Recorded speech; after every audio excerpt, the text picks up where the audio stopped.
Hi, we're Josh and Ariel Walmsley, owners of Green Valley Tree LLC, based in North Windham. We're proud to sponsor Connecticut East this week and to serve the communities of Windham and New London counties with our tree removal and plant healthcare services.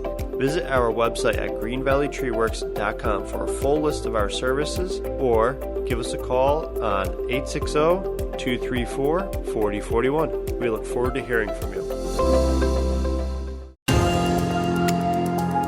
In this Connecticut East this week, we recognise two members of the military here in Eastern Connecticut who have both won awards for their service and more in the US Navy and the Coast Guard Academy.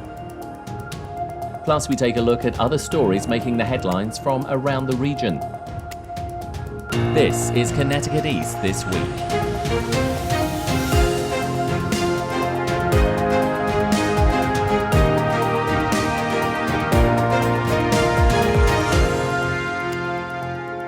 Hello, I'm Brian Scott Smith. Being in the military can be a demanding career, not only physically but mentally as well. Here in Eastern Connecticut, we are the home to not only the world's largest submarine base, but also the Coast Guard Academy and various National Guard and smaller military units. In this episode of Connecticut East this week, we celebrate two award winners from our region. The first interview is with US Navy diver Todd Verhagen, who is based at Subbase New London and was recognized as the Navy's 2020 Geico Military Service Award winner, one of just 6 award winners across the nation. I caught up with Todd recently to chat about his award, which centered around his work in fire safety and fire prevention, and to find out more about him. Todd, thanks for joining us on the podcast. Thank you very much for having me today. So exciting news for you, and I know that you guys sort of play these things down a little bit, but you've been recognized as one of 6 winners of the 2020 Geico Military Service Awards. Tell us what that means to you. Well, the Geico Military Service Member of the Year is a huge honor to be recognized for trying to help and be a part of my community. The award is a great symbol of contribution and sacrifice, not only by me, but what my family has given, and the willingness of my command allow me to participate in the community, knowing the hazards that could potentially come with it. But the command also outweighs that risk with seeing the positive light and the positive influence that it has on the community. We'll be talking about your community involvement a little bit later in the interview. Like I said at the top of this is just you're one of 6 winners yearly for this particular award. That's pretty special. Yes. To be recognized as one of 6 and the one for the Navy is super humbling. I can't honestly speak how I feel. It's amazing that I'm being recognized for something I'd be doing anyways, and millions of other people do day to day for free and without recognition. I'm going to be a little bit cheeky and ask you this question now. According to their website, all the winners get a cash award. I'm not going to mention the amount. I'm not going to be that intrusive. But, I mean, obviously it's nice to not only get the award. I mean, that's the recognition is the most important thing. But obviously to get a little bit of cash to go with it. Do you know what you'll spend that money on? Well, my wife would like to put it towards a vacation for Disney for my youngest son. And you know what? I'm all right with that. I'm sure your son will appreciate that. Let's hope, obviously, we see the backside of the pandemic so that you guys can take that trip down to Disney, because that's a great place. Now, your award was for your fire safety prevention. Talk to us a little bit about that. Fire safety and prevention isn't just fire extinguishers and smoke detectors, But seriously, all the gear in the world is nothing more than kindling if people aren't familiar how to use it, or what they can even use their extinguishers on, which people don't necessarily think about. Like when I was growing up, we were basically taught stop, drop, and roll or stay low.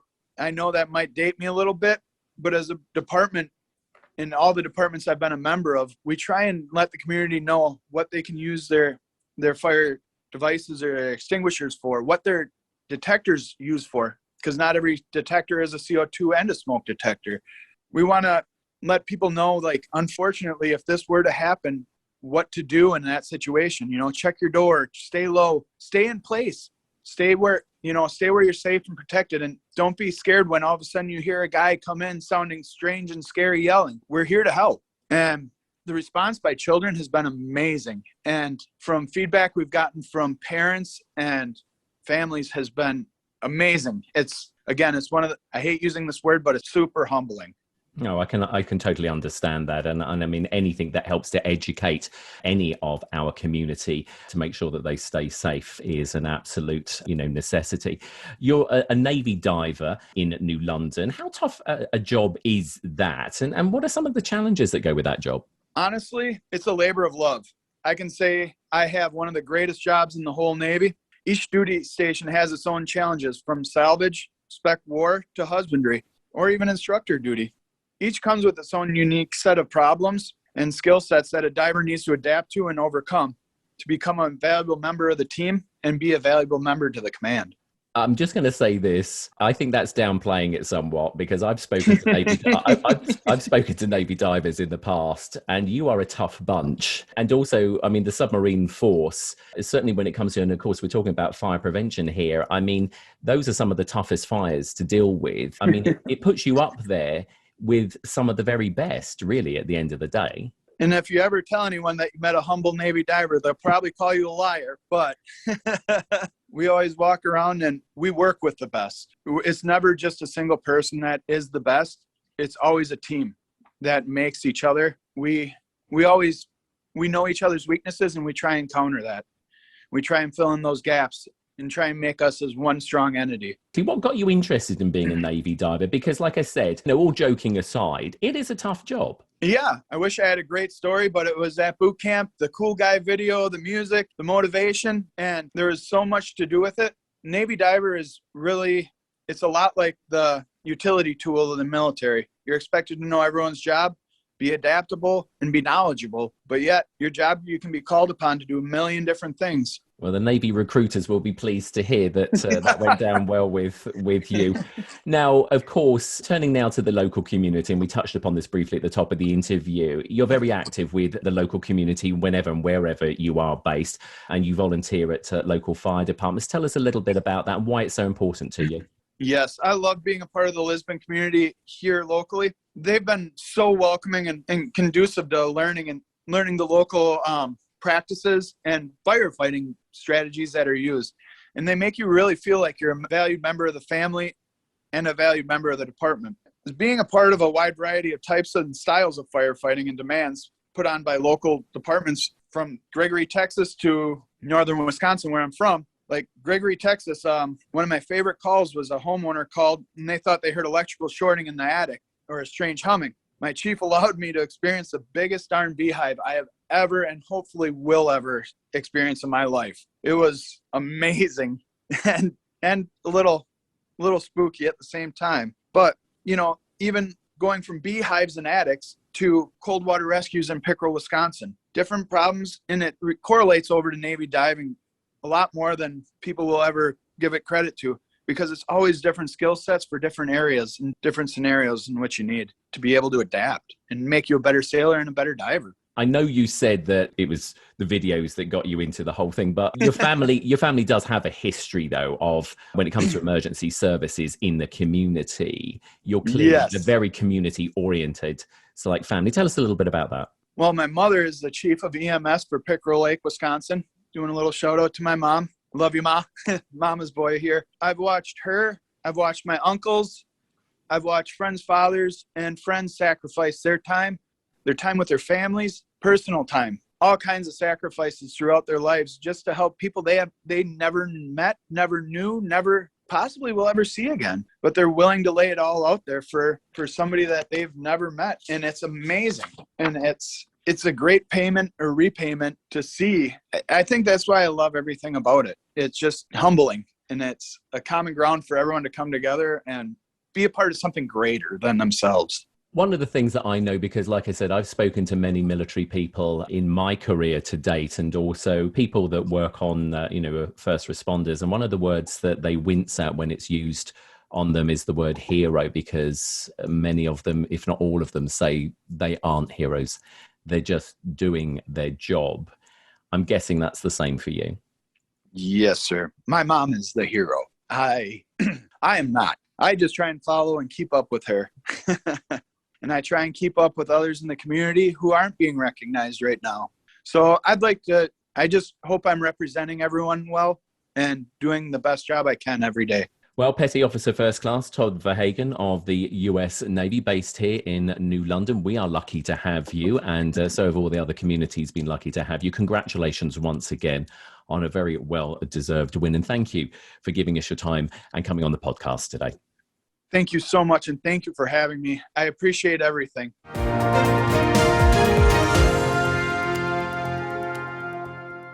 In our second military interview in this edition, I speak with Kat Stroh, a young Coast Guard Academy cadet based in New London who has been recognised as a modern-day technology leader at the annual Black Engineering of the Year Awards as a rising star in her field of engineering.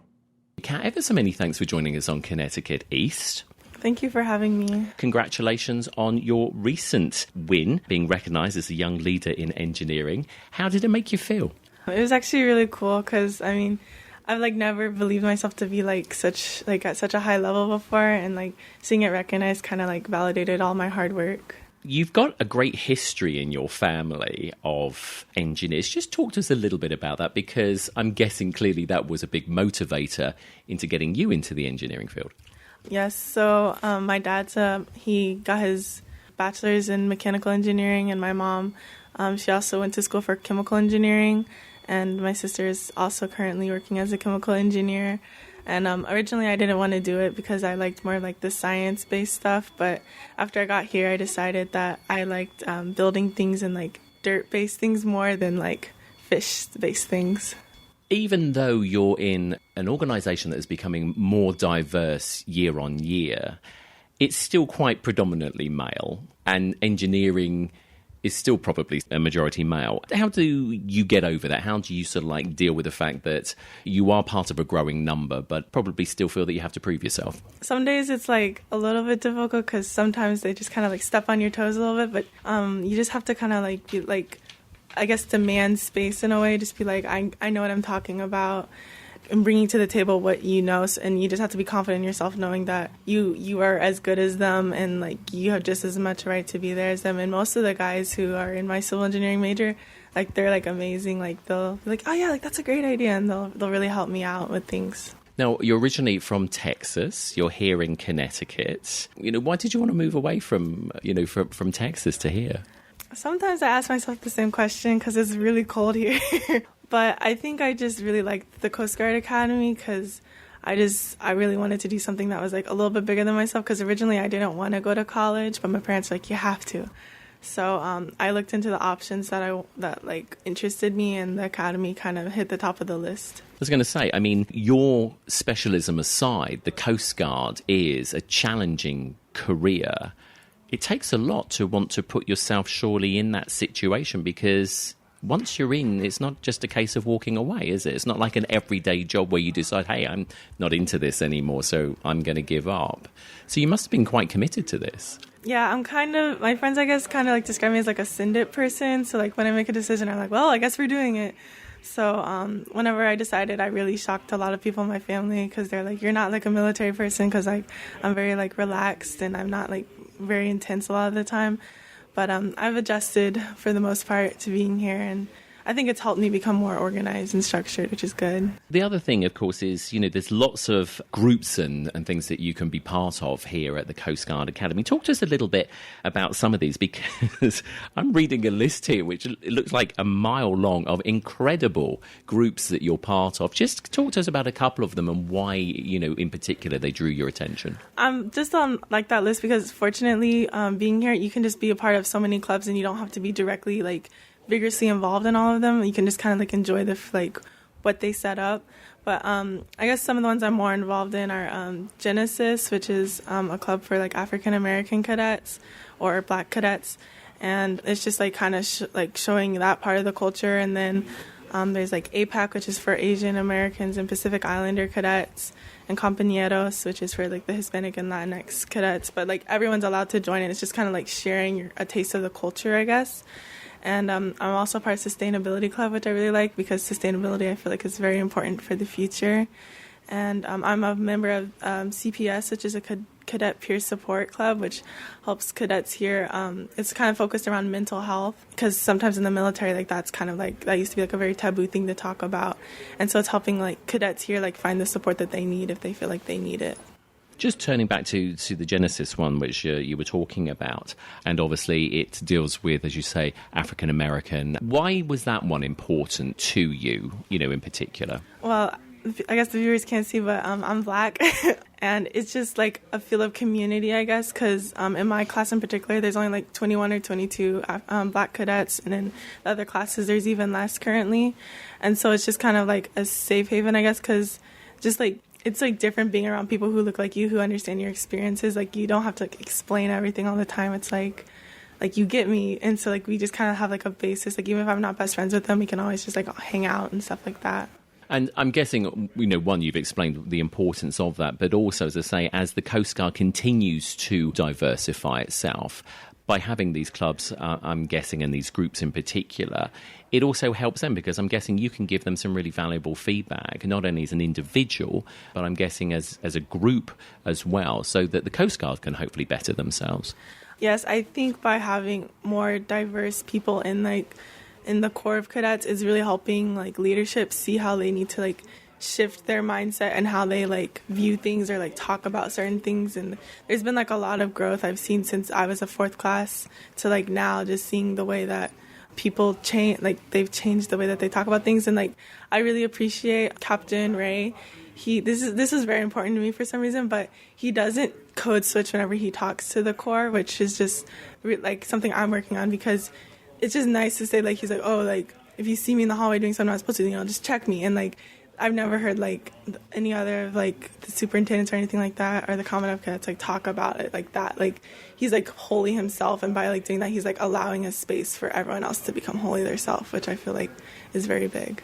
Talk to us a little bit about, your role here, what it is you're doing, because we've spoken about the award, we've spoken about all these groups that you're in, but can you give us a little bit of an insight into like Cat's Day here at the Coast Guard Academy? Well, I wake up just in time before we're supposed to have our door open, and then I have classes from most of the time from like 8 until lunch, and then most afternoons I have off, which is really nice. But like some of the classes I take are like transportations, where we learn about like roadways, like the math and physics that goes behind like deciding like speed limits. I have a class called Steels, where we learn about like metal, like beams and all that kind of stuff, like what they can hold, like live loads, dead loads, like just like civil stuff.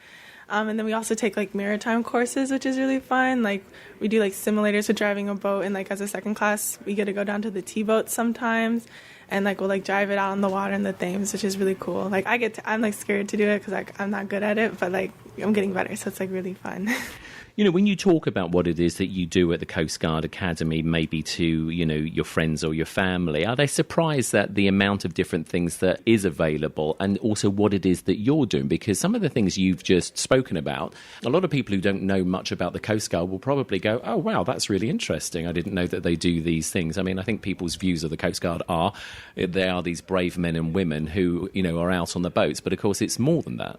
Yeah. I guess people, whenever they think about the Coast Guard, they think of, like, the people like the guy who jumped on the submarine, and he was banging on the top.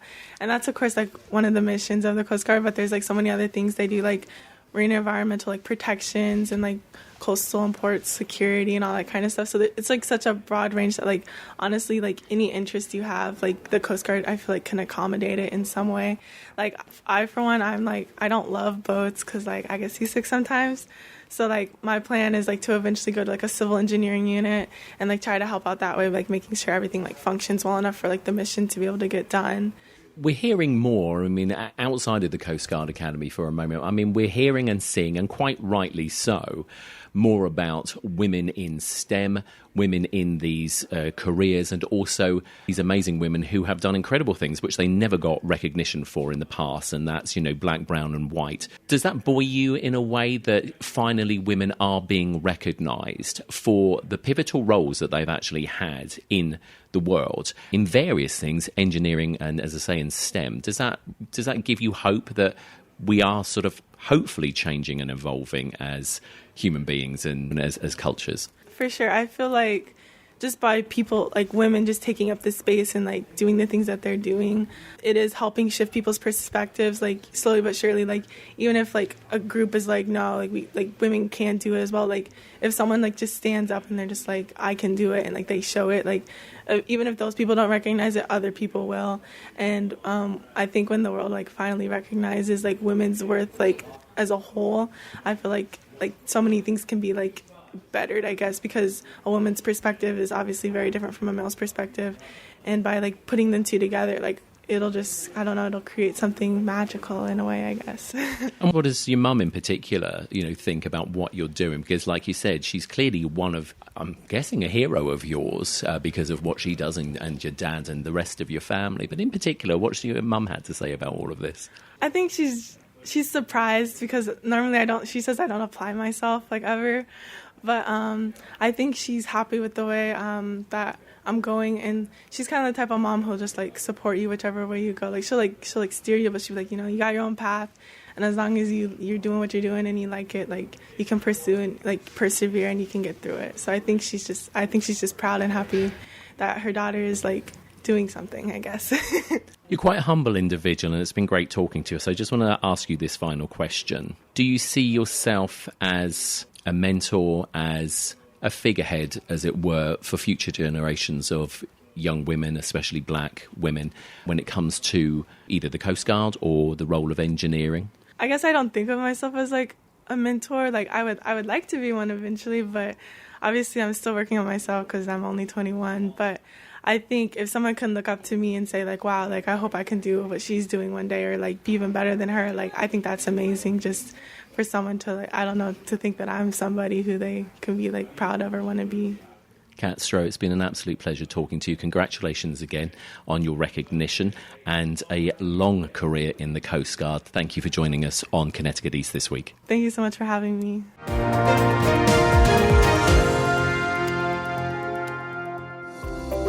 Green Valley Tree LLC is proud to sponsor Connecticut East this week. Contact Green Valley Tree LLC for all your tree removal and plant health care needs and more. Find us at greenvalleytreeworks.com or call 860-234-4041. Time now for a look at some of the other stories making the headlines in the region recently, sponsored by the Connecticut Council on Problem Gambling is a nonprofit organization which, through advocacy, prevention, and education, is here to support individuals and families who are impacted by problem gambling. Our helpline, 1-888-789-7777, is available 24 hours a day, 7 days a week. We also have live chat and tech support through our website, www.ccpg.org. Connecticut families could find it harder to get a flu shot and possibly COVID vaccination after April 20th from their local pharmacy if a new House bill by Connecticut's Public Health Committee is approved. Nathan Tinker, CEO of the Connecticut Pharmacists Association, says House Bill 6614 is short-sighted and would set Connecticut back at a time when the pandemic is still around and pharmacists should be given full provider status as healthcare providers. Making healthcare easier, less expensive, and more convenient is always a good thing, no matter where you are in the state. And so provider status would bring a level of security and convenience to our networks that simply don't exist right now. Tinker says the state's pharmacies continue to be the backbone in helping roll out COVID vaccines during the pandemic, especially in more rural or underserved parts of the state. Connecticut East this week reached out to the Public Health Committee for comment, but received no response from its members. And as of April 1st in Connecticut, those who are 16 years and older will be able to get the COVID-19 vaccine, effectively opening up the system to all adults. However, anyone below the age of 18 will only be able to get the Pfizer vaccine due to the way the various vaccines were field tested and eventually authorized for use by the FDA. This state has also given priority to those who are medically high at risk of contracting COVID, being those with sickle cell disease, end-stage renal disease or are on dialysis, active cancer treatment patients or solid organ transplant, those with intellectual and developmental disabilities, and patients of Connecticut's Children's and Yale New Haven's Children's Hospitals. In the day this week, addressing a group gathered outside Fresh of New London's Mercer Street Community Garden, US Senator Chris Murphy said there's not a lot of good news here when it comes to COVID and health disparities. I mean, it's all bad news. He pointed to the troubling early results of COVID-19 vaccines. As of March 22nd, 37% of white residents had received at least one dose, compared to 20% of black people and 16% of those who are Hispanic. Jennifer Maggio, Deputy Director of Ledgelight Health District, noted that the risk of death from COVID-19 for a 55-year-old black man is the same for a white man in his 70s, but said our systems are not courageous enough to acknowledge that in our response. These health disparities and the fact that the state and local officials are deciding how to spend billions of dollars coming to Connecticut through the American Rescue Plan were the backdrop of Murphy's Roundtable on Health Equity. At the roundtable, people from local nonprofits and the Health Improvement Collaborative of Southeastern Connecticut, which has talked about racism as a public health risk since before the pandemic, shared how they'd like to see the money for healthcare spent. In the Norwich Bulletin this week, the Killingly Town Manager's budget proposal for 2021-22 calls for adding another constable while increasing spending in two departments to meet new minimum wage requirements. The $18.3 million general government budget represents a $2.4 million jump with a caveat from the current year and, combined with the Board of Education's proposed $45 million spending plan, would mean a $1.11 mil increase to the current $24.64 mil rate if left unchanged. Town Manager Mary Calario said $1.7 million of the proposed town-side increase is due to debt service incurred by the ongoing WPCA sewer plant upgrade project. Calario is looking to spend $131,000 to hire and equip a new town constable, with another $6,100 earmarked to cover the costs associated with the police accountability bill signed into law last year to cover the costs of drug and psychological testing for officers. In the Middletown Press this week, local dignitaries visited the Middlesex Warming Centre at the Wesley Inn and Suites to commemorate the last day of successful operations for the season. State Senator Matt Lesser and Mayor Benjamin Florsheim were among those who toured the shelter, according to a news release. Operating out of the Wesley Inn and Suites during the pandemic, the centre at 988 Washington Street supported 25 people each night who were experiencing homelessness by offering emergency shelter during the winter months as well as meals and case management. Guests at the event heard from Margaret Middleton, CEO of Columbus House, as well as staff, clients and community partners on the benefits of the hotel model of emergency shelter and the essential frontline staff who provide vital services. The onset of COVID-19 spurred the move of the warming centre from a church basement to the motel to adhere to CDC guidelines keeping vulnerable neighbours safe from virus, in addition to severe storms and frigid temperatures. And in the Chronicle this week, a former employee at the Columbia Post Office has pleaded guilty to stealing mail, according to federal authorities.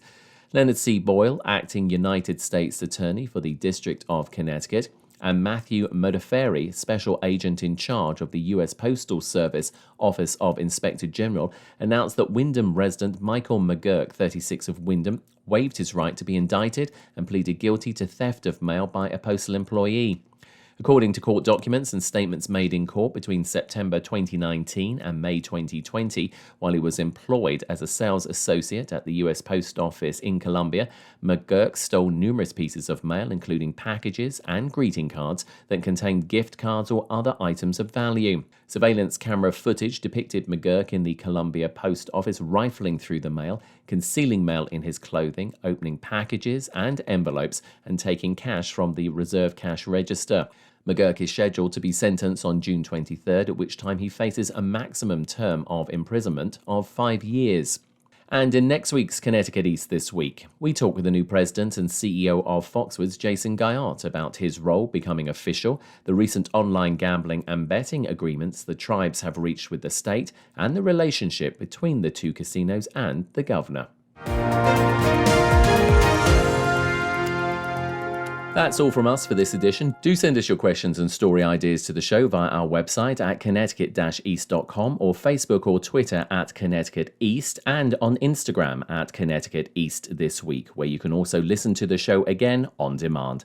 And please like, follow and share on your social media platforms too. I'm Brian Scott Smith. Thank you for listening.